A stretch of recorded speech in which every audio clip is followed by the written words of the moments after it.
Voici donc début de l'été, le 3 juin.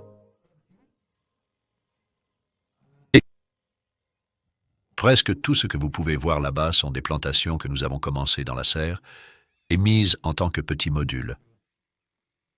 Donc fin février, planté fin mars. La polaire par-dessus stimule la croissance.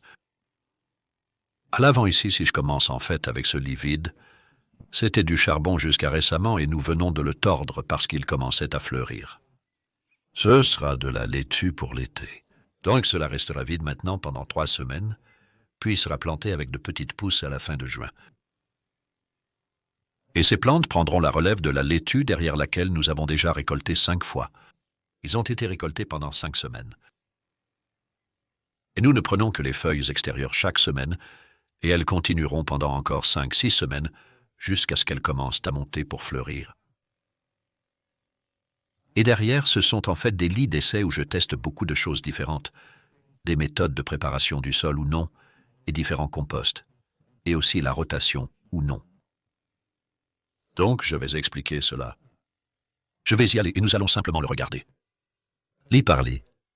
Il y a 6 lits en 3 bandes. Je vais simplement vous expliquer cela. Il y a donc beaucoup de lits différents ici et ils sont divisés en 3 bandes qui s'étendent horizontalement vers les pommiers à l'extrémité. Et il y a aussi 6 lits qui vont dans ce sens, si vous voulez. Donc je vais vous expliquer lit par lit ce qui se passe juste. D'abord, je vais brièvement expliquer les bandes qui sont les 2 premières bandes, ici celles-là.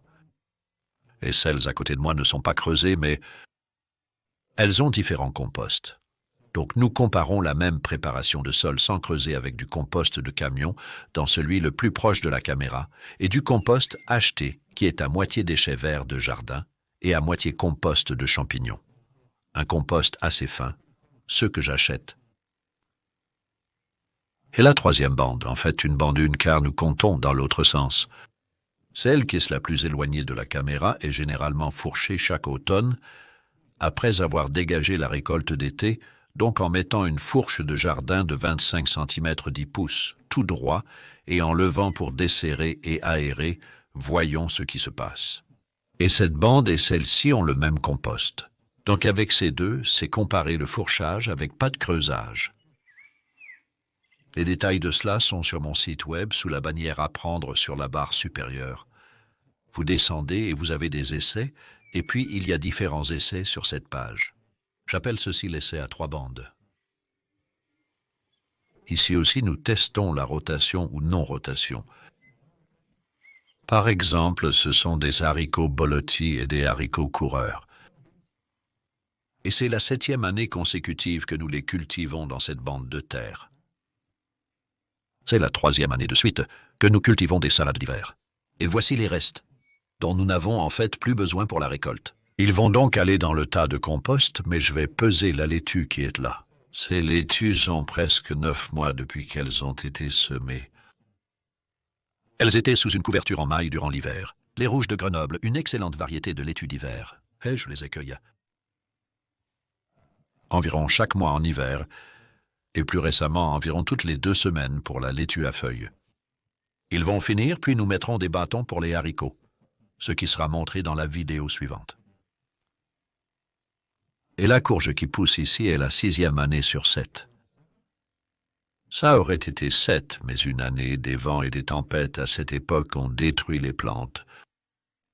Nous avons donc cultivé des betteraves à la place, Mais je compte planter des courges au même endroit. Pas d'idée de rotation, juste pour voir ce qui se passe. Je ne dis pas que la rotation est une mauvaise idée, mais je suis curieux de voir comment ces cultures poussent sans rotation des cultures. Donc ces courges seront récoltées. C'est une variété appelée curry, une courge d'hiver rouge assez précoce qui se conserve très bien, mais elles sont récoltées dès la fin août, début septembre. Nous allons probablement planter des épinards comme l'année dernière. La récolte d'épinards se fera en hiver. Nous mettrons du compost avant les épinards. Donc le compost est mis une fois par an sur tous ces lits. Environ 5 cm, 2 pouces. Et le troisième lit qui traverse est des fèves. La variété Acheduxia Claudia est excellente pour l'hiver. Semences sur à la maison, je pense que cela aide à la vigueur et à la qualité. Pas difficile de sauver la semence de fèves larges. Et nous les récoltons avec tout dans 3 seaux ou caisses, juste pour différencier et ensuite peser la récolte pour voir quels sont les résultats avec chaque récolte. Et nous sommes sur le point de faire la première cueillette de fèves larges. Et donc ces fèves larges sont là au même endroit depuis 5 ans. Et ils me surprennent vraiment, en fait. Ils ont l'air très sains et ne montrent aucun signe de problème à pousser au même endroit. Je ne dis pas que je voudrais le faire à tout moment, mais cela montre que si. Vous deviez dire, eh bien, vous savez, si vous n'aviez pas beaucoup d'espace pour vos légumes préférés, vous n'avez pas à les faire tourner trop. Nous allons maintenant examiner les 3 lits de l'autre côté des fèves larges. Donc, vous avez peut-être commencé à comprendre comment. Tous ces lits dans les bandes sont en double culture chaque année, à partir d'une seule application de compost et ces 3 lits, par exemple, nous avons le lit 4 qui est traversé par des pommes de terre. Et c'est Charlotte, deuxième précoce, pas la principale récolte, mais d'après mon expérience, elle donne aussi bien que la principale récolte. Vous pouvez voir sa récolte de l'année dernière dans la vidéo que j'ai faite sur les pommes de terre sans creuser. Nous récoltons des pommes de terre Charlotte de cette même zone ici. C'est la 5e année d'affilée que des pommes de terre sont cultivées sur ce même champ. Un inconvénient possible est l'apparition de pommes de terre sauvages. Avec la méthode sans bêchage, vous n'en obtenez pas trop car le sol reste ferme sous la zone de plantation. Les tubercules de pommes de terre ne s'enfoncent pas trop profondément dans le sol. La majorité reste près de la surface, facilitant la récolte par simple arrachage. Et cette récolte aura lieu dans environ 5 semaines. Vous pouvez voir 1 ou 2 fleurs là-bas, des bourgeons sur la plupart des plants de pommes de terre ici, suggérant, vous savez, peut-être un autre mois, puis la récolte. J'ai des plants de poireaux en croissance semés en avril. Ils seront donc déjà de taille correcte. Nous les mettrons dedans. D'ici mi-juillet. Et donc très bientôt, tout cela va changer. Alors qu'ici, nous avons de la laitue tout de suite à travers, si joli. Les variétés de tabiane, principalement les 4, verdâtres, feuilles de bronze, qui ne sont pas un type à cœur. Aucune de ces variétés n'est à cœur, mais cette méthode peut être utilisée avec des variétés à cœur. C'est un lolo rosatuska. La méthode utilisée ici consiste simplement à enlever les feuilles extérieures. Ces fruits ont été cueillis il y a 10 jours, un peu plus tard que d'habitude. Nous en avons raté un vendredi dernier. Et selon la petite taille que vous les voulez, ou à quelle vitesse vous voulez qu'ils repoussent, vous savez, vous pourriez faire ça. C'est 8 feuilles en 10 jours. Assez bien pour un lolo. Donc, nous les cueillons chaque semaine. Et en fait, nous avons déjà eu environ 25 kilos, c'est bien ça? Oui, c'est bien ça. J'ai calculé l'autre jour 25 kilos de laitue à feuilles, comme vous pouvez le voir ici. Ce légume pèse 1 kilo et a un rendement très élevé.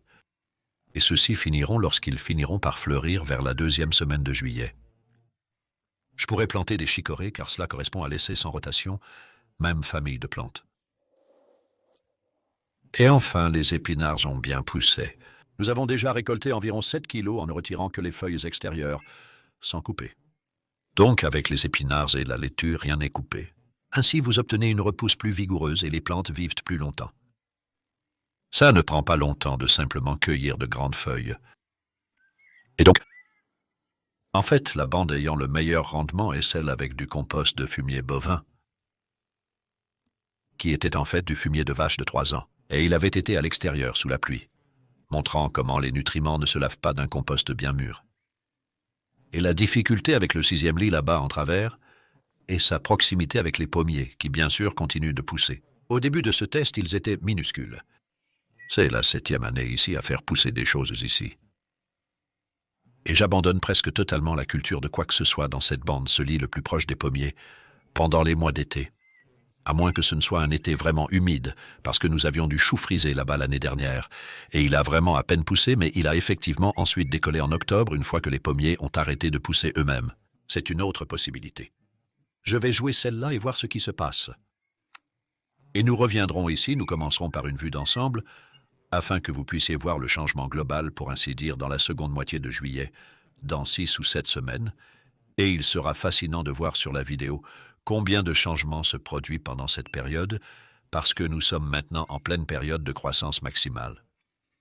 Et par exemple, les pois qui sont derrière la caméra en ce moment que vous auriez vu dans le plan panoramique, avant que je ne vienne dans ces bandes, ils seraient également partis.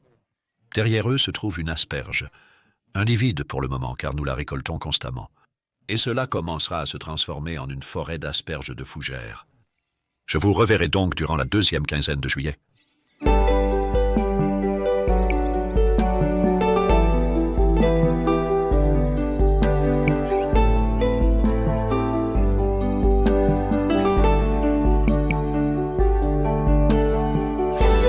Donc 6 semaines plus tard, et regardez combien de croissance s'est produite dans cette incroyable période de l'année où, avec les 6 semaines que nous venons de passer, c'est pratiquement le maximum de lumière du jour pour quiconque dans l'hémisphère nord. Et à 51 degrés nord au solstice, le soleil se lève ici à 10 minutes de 5 heures du matin et se couche à 20h20 le soir. Une très longue journée. Et il n'est pas encore 7 heures du matin ici, et il faisait déjà assez clair soleil. C'est fantastique. Vous pouvez voir à quelle vitesse ces haricots poussent, à quelle vitesse les courges poussent. Ces deux choses, l'essai dans un essai ici, nous avons pour une chose, c'est la 7e année consécutive de haricots au même endroit, et la 6e année consécutive de courges au même endroit. Et ils ont tous l'air plutôt bien, mais il y a une différence entre les bandes, qui est l'autre aspect de l'essai où vous avez les lits fourchus les plus proches de moi et le lit sans creuser au milieu avec le même compost. En comparant les deux, je constate une croissance nettement supérieure sur le non creusé par rapport au fourchu. Et sur les courges, cela se manifeste par ces feuilles plutôt jaunes, qui ne sont pas un virus. C'est quelque chose, en échangeant des notes avec d'autres cultivateurs. Ce sont juste des plantes un peu stressées et incapables de s'enraciner et de photosynthétiser aussi fortement. Comme elle le voudrait, ce que vous pouvez voir se produire là, dans le lit du milieu. Vous savez, ce sont les mêmes plantations le même jour, le même stock de semences. Tout est identique, sauf que ce sol a été bêché et que celui-ci n'est pas labouré. Et puis ici, nous pouvons examiner un autre aspect de l'essai sans rotation, car c'est la 5e année consécutive de choux ici. Et c'est la 5e année consécutive de poireaux.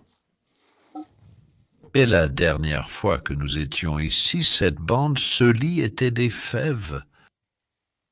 Donc tout cela s'est produit. En fait, c'était 10 jours après le tournage, la dernière fois, le 13 juin, que nous avons fait une dernière cueillette des fèves ici. Et puis le même matin, les couper à la base, juste au niveau du sol, et assez profondément pour s'assurer qu'elles ne repoussent pas, mais en laissant la plupart des racines dedans. Ce qui n'aura pas été beaucoup d'azote, beaucoup de nodules sont utilisés par les plantes, mais il y en aura eu quelques-uns, et ensuite nous avons planté ces choux qui sont fil le choucroute, et quelques choux rouges et cabis, une belle sélection de choux pour la récolte d'octobre-novembre. Et je garde le filet pendant un moment jusqu'à ce qu'il devienne trop gros, et le pousse vers le haut, et ensuite je retirerai le filet, et je commencerai à pulvériser, pas souvent, mais tous les 18 jours, disons, avec du Bacillus thuringiensis. Le spray contre les chenilles n'affecte que les chenilles, et je vais juste vous montrer en fait pendant que nous sommes ici pour illustrer le point que le filet ne résout pas tous les problèmes. Comment ? Un papillon de nuit a réussi à entrer et a vraiment fait pas mal de dégâts à ce chou. Donc en général, ce sont de belles plantes propres, comme vous pouvez le voir. Donc c'est tout bon, mais c'est la 5e année consécutive de choux à cet endroit. Et ici, nous avons la 5e année consécutive de poireaux au même endroit. Et ceux-ci, nous les avons seulement plantés il y a 4 jours. Ils ont été plantés après les pommes de terre. Donc la récolte de pommes de terre, les pommes de terre Charlotte que nous avons vues la dernière fois, nous les arrachons. Pas besoin de les déterrer. Arrachez-les simplement sans creuser et elles sortent parfaitement.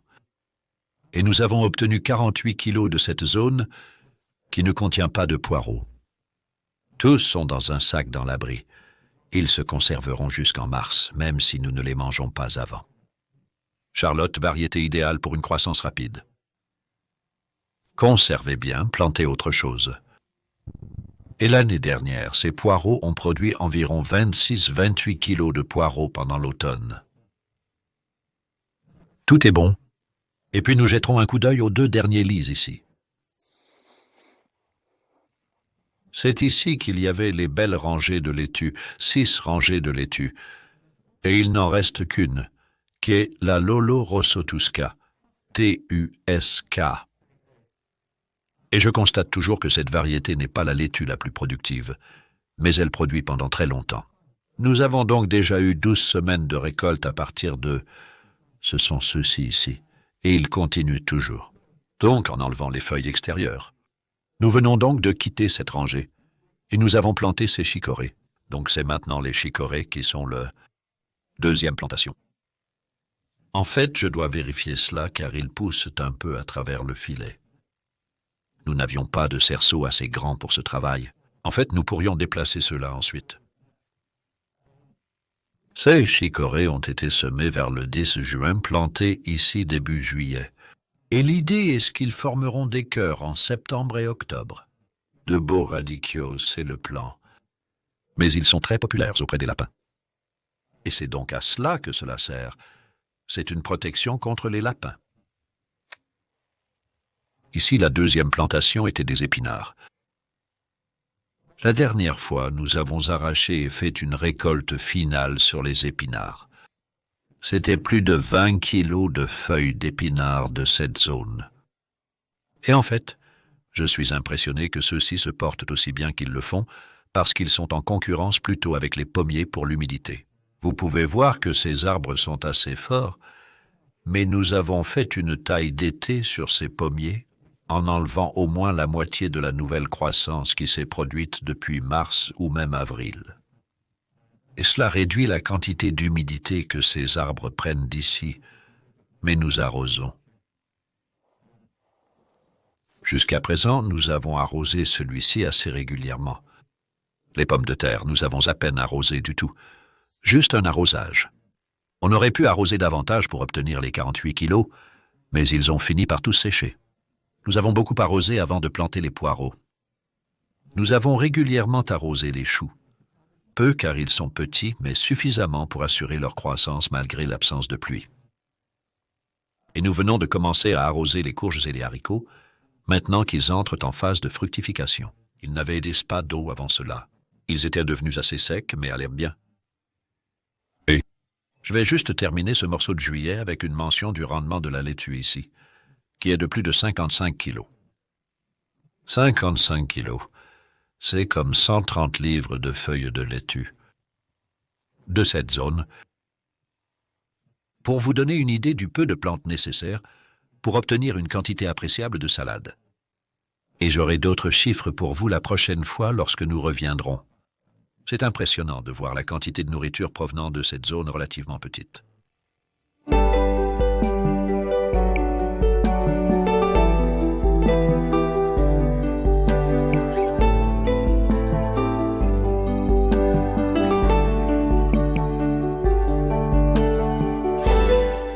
En seulement 2 semaines depuis notre dernière visite, vous pouvez voir une croissance assez importante. Je pense que juillet est le mois de croissance le plus important de l'année. Donc en ces 2 semaines, ces haricots sont simplement apparus. C'est tout simplement incroyable. De jolies fleurs blanches, la scie à graines blanches. Donc je ne les cueille pas. Vous pourriez évidemment les cueillir comme des haricots grimpants en pot, mais nous les laissons non cueillis pour les graines. Et puis la courge curry. Ces plantes ne sont pas si heureuses sur les lits, qui sont fourchus par rapport à celui sans creuser au-delà, mais en partie à cause de cela, les courges deviennent assez rouges et à la peau dure. Donc, vous savez, à la fin d'août, en un mois, il y aura une récolte de courges d'hiver là-bas. Tandis que le chou d'automne se porte également très bien et a l'air très sain. Il ne fait aucun doute que le filet les aide vraiment, la protection qu'il offre contre les nuisibles. Et vous pouvez voir en fait comment il y a des dégâts de coléoptères sur le bord, où le filet touche les feuilles, et les coléoptères peuvent d'une manière ou d'une autre y entrer, ou pondre, ou manger à travers le filet, ou quoi qu'ils fassent. Mais je garde ce couvercle maintenant pendant un petit moment, jusqu'à ce que les plantes montent si haut qu'elles le poussent sur le bord, et ensuite nous devrons l'enlever, et je mettrai un peu de Bacillus thuringiensis dessus. Pour donner une indigestion aux chenilles et protéger les cœurs de laitue. Et puis ici, le maillage contre la teigne du poireau fait également un bon travail en retenant un peu d'humidité. Je pense qu'il a été très sec. Il n'a pas plu du tout ces 2 dernières semaines. Nous avons donc arrosé. Vous voyez que le sol est humide. J'ai donné de l'eau hier après-midi et les poireaux commencent tout juste à pousser maintenant. Ça commence à être prometteur. Eh bien, ici, les chicories ont vraiment commencé à pousser. Nous avons récolté, la lollipop continue de pousser, cette variété Tusker qui a été semée en février, plantée là en mars, et elle continue de produire à la fin de juillet. Mais je pense qu'une récolte de plus et ensuite nous arracherons les plantes. Et la chicorée commence vraiment à pousser.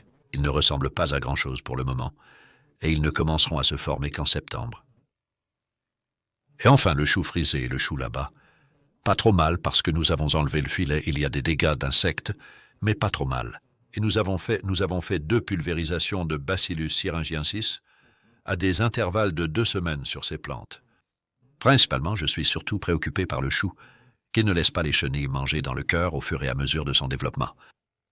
En fait, il y a un plant de chou frisé là-bas que nous n'avons pas du tout protégé. C'était un peu un essai pour voir ce qui se passe. Lorsque vous mettez par exemple un chou frisé ou un chou et que vous ne lui donnez aucune protection contre les insectes. C'est une belle illustration de l'utilisation des couvertures en maille aide vraiment.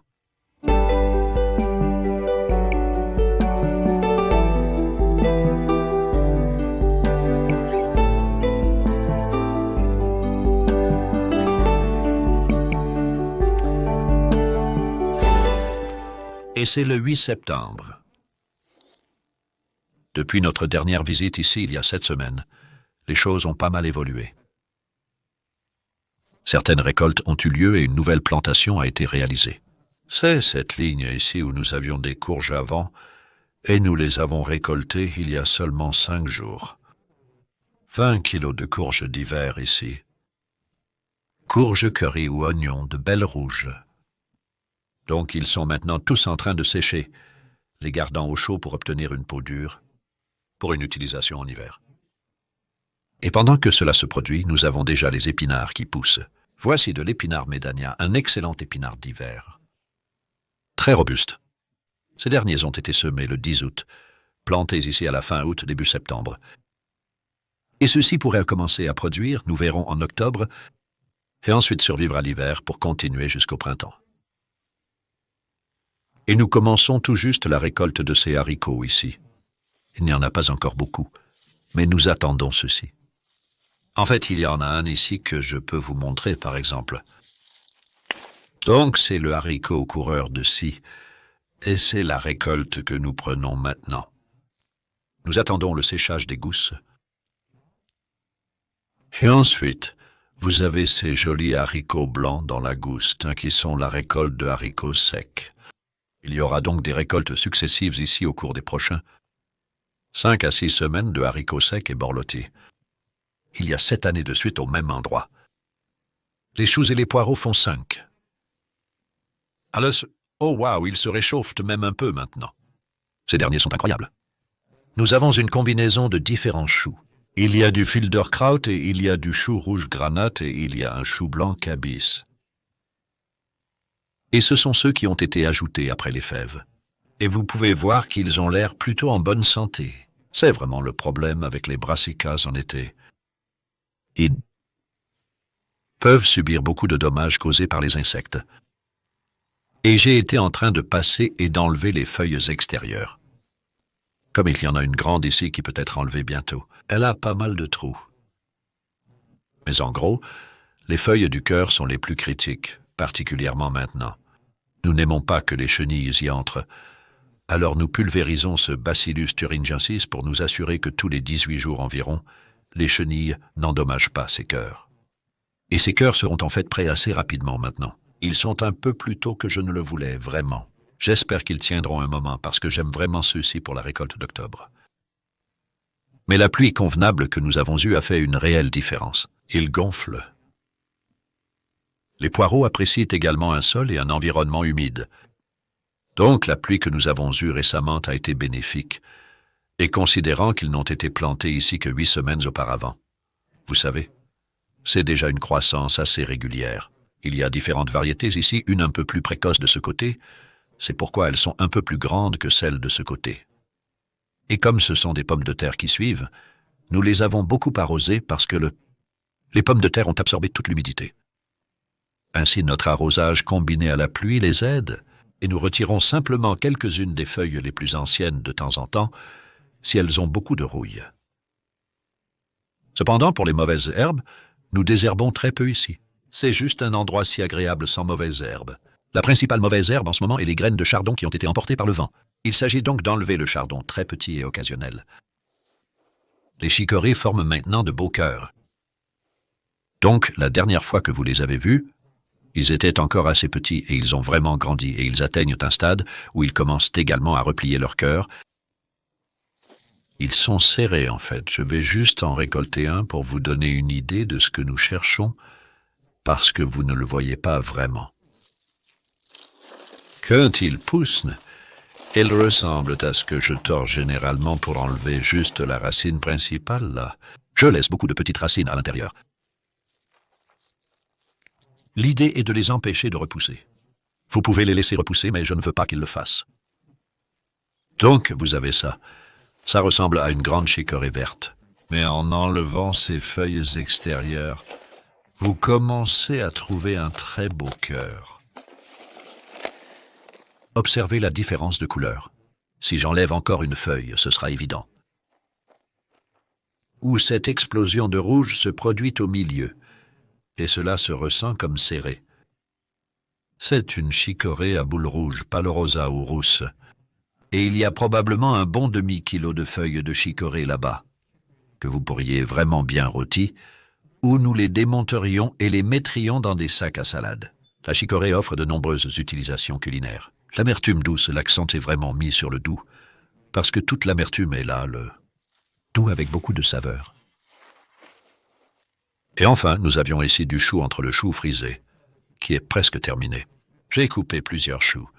Il en reste 2, comme vous pouvez le voir. Nous commençons tout juste à récolter le chou frisé maintenant. Jusqu'à présent, j'ai surtout enlevé les feuilles inférieures, parce qu'elles ont subi tous ces dommages pendant l'été. Ces feuilles, qui sont juste pleines de trous de coléoptères, mais les coléoptères sont maintenant moins nombreux à cette période de l'année. En théorie, ils devraient être peu nombreux. C'était une année difficile pour les insectes, il faut l'admettre. Cependant, à l'automne, les feuilles deviennent plus saines et la récolte s'améliore. Nous continuerons à cueillir les feuilles inférieures pendant un certain temps encore.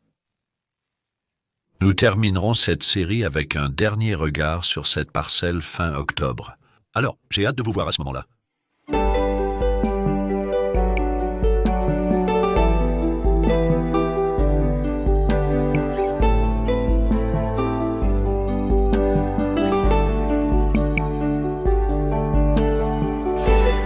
Nous voici le 23e d'octobre. Tant de choses ont poussé ici cette année.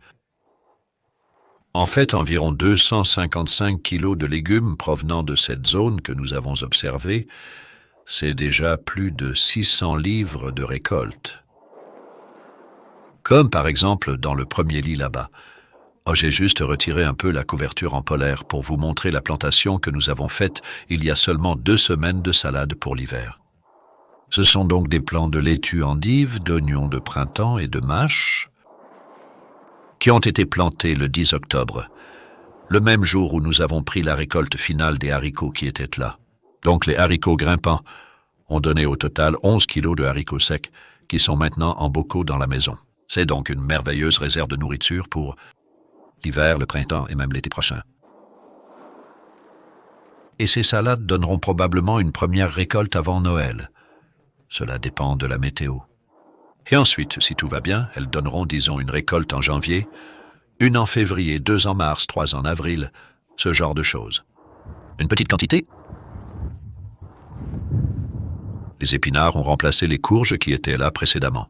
Nous avons donc eu 20 kilos de courges d'hiver, qui sont à nouveau dans la réserve de la maison pour l'hiver et le printemps. Et pratiquement encore le même jour, début septembre, nous avons planté les épinards, Medania, qui est une variété très résistante et donnera une récolte. Nous avons déjà récolté 4 kilos ici, environ 9 livres d'épinards. Et cela continuera à produire légèrement en hiver, puis à nouveau au printemps avant que nous plantions. Si je continue sans rotation, il y aura sûrement encore des courges, on verra. Les choux ici sont tout simplement fantastiques. C'est la plantation après les fèves. Je vais en couper un pour vous montrer. Vous pouvez voir comment ils sont si lourds, ils tombent. Et si je coupe à travers le cœur, regardez simplement cela.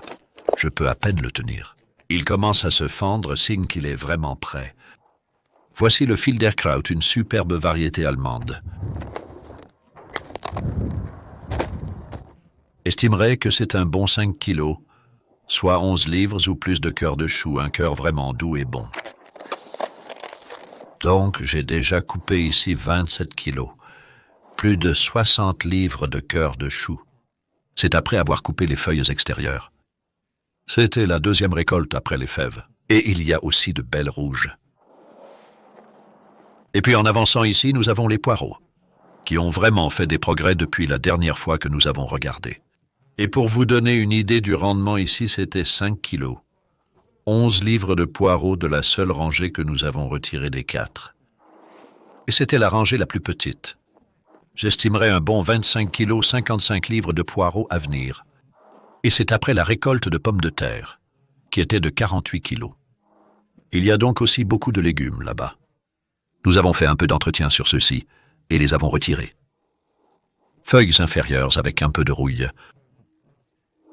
Les garde bien et je pense que cela réduit le rouille se propage sur les vieilles feuilles. La 2e récolte ici est finie. Donc c'est chicorée, tête de chicorée.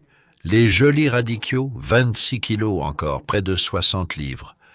Ce ne sont que des têtes, des cœurs serrés et de jolies feuilles. Et la récolte finale était le 2 octobre. Donc immédiatement nous avons étalé du compost. Donc c'est pour l'année à venir. Ici, la fertilité est préservée simplement grâce au compost. Et j'ai dispersé ces graines de moutarde. C'est en fait une graine sûre pour la maison. C'est de la moutarde blanche Synapsis alba. Et c'est un engrais vert. J'aime celui-ci car il est tué par le gel. Donc je n'aurai pas, vous savez, cette chose à propos des engrais verts. Vous devez les enfouir, j'oublierai ça. Si nous n'avions pas eu de gel dur, vous savez, ces plantes, en fait, vous pourriez les arracher. Ce ne sont que des tiges assez fragiles, mais elles apportent du carbone dans le sol et leurs racines gardent les microbes heureux. C'est la vie dans le sol.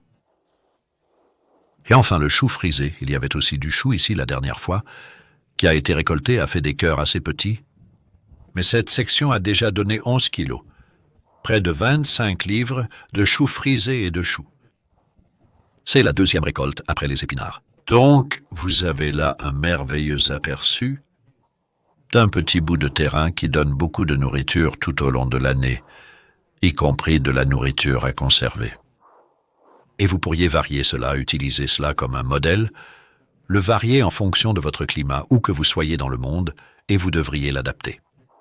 Mais c'est pour vous donner l'idée plus que tout de la continuité, et aussi d'avoir des plantes prêtes dès que, ou des graines dans ce cas, mais normalement des plantes, dès qu'une récolte se termine, mettez quelque chose d'autre et continuez à tout faire fonctionner correctement.